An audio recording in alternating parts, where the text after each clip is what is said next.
आम्हाला सर्वांना आधीपासून ही निवडणूक बिनविरोध पाहिजे होती. आकाश मोरेजी आपल्या बरोबर आहेत, त्यांनी पण आणि त्यांच्या पक्षाने काँग्रेसने पण खूप चांगला निर्णय घेतला. खरं तर ही निवडणूक महत्वाची काय, कारण ही निवडणूक आपण सर्व दादांच्या साठी करत आलोय. दादांनी अनेक दशकं महाराष्ट्रासाठी खूप कामं केलेत, विकास कामं केलेत. आदरणीय दादांनी सगळ्याच पक्षांना एकत्रित घेऊन कामं केलेत. एका काळात काँग्रेस आणि राष्ट्रवादी पण एकत्र होते, तेव्हा पण दादा म्हणजे आपली सरकार होती, आता महायुतीची सरकार आहे. पण मला वाटतंय की सगळ्याच पक्षातल्या वरिष्ठांनी चांगला निर्णय घेतला. दादांना तसं खरी आदरांजली म्हणून हा निर्णय घेतलाय आणि मी त्यांच्या सर्वांचा खूप खूप आभार मानतो. आता कालपासून आम्ही सगळ्याच उमेदवारांना भेटतोय. जितके आपण फॉर्म्स माघारी घेऊ शकतो तेवढा प्रयत्न चाललाय. पण ज्यांचे काय उमेदवारांची काय मागणी होती, नाहीतर खरं तर त्यांच्या एकदम छोट्या मागण्या होत्या की आमचं इथं कुठेतरी काम अडकलंय, नाहीतर आम्हाला इथं तरी मदत पाहिजे, नाहीतर आम्हाला तुमच्यापर्यंत पोहोचून तिथं आधी दिलं नाही, तर असे त्यांचे काय कारणे होते.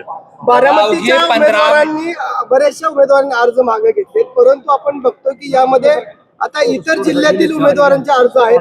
त्याच्यामध्ये उदाहरण द्यायचं झालं तर सातारा जिल्हा असेल, सोलापूर जिल्हा असेल, बीड जिल्ह्यातील अशा उमेदवारांनी उमेदवारी अर्ज या निवडणुकीमध्ये ठेवलेले आहेत. अशा उमेदवारांना आपण काय सांगा? उमेदवारांना बघा, तुम्हाला मी आधी पण बोललोय, दादा असताना पण मी सारखं बोलत आलोय की सगळ्यांना निवडणूक लढायचा अधिकार असतो.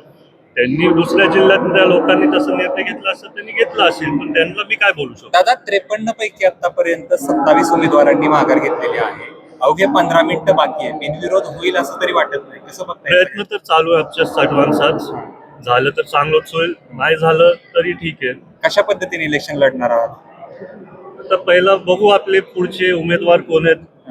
आकाश मोरेजी आपल्या बरोबर आहेत, एक मोठा पक्ष म्हणून त्यांनी तिथं उमेदवारी दाखल केलेली, पण त्यांनी तो माघारलाय. तर आता कुठेतरी आम्हाला पण मनाला बरं वाटतं की सगळेच पक्ष एकत्रित येऊन दादांसाठी ही निवडणूक लढतील आणि भविष्यात त्यांच्या पण पक्षाचे काय कुठले प्रॉब्लेम वगैरे असतील, अडचणी असतील, त्याच्यात आम्ही त्यांना नक्कीच साथ देऊ. काँग्रेसचे आभार मानताय?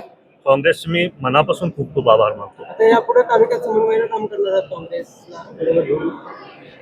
यावर मी काहीतरी बोलतो की महाविकास आघाडीचा म्हणजे अजितदादांच्या मनातला जर मुख्यमंत्री झाला महाविकास आघाडीच्या माध्यमातून, खूप आनंद 2019 मध्ये आपण तसा प्रयत्न करूया.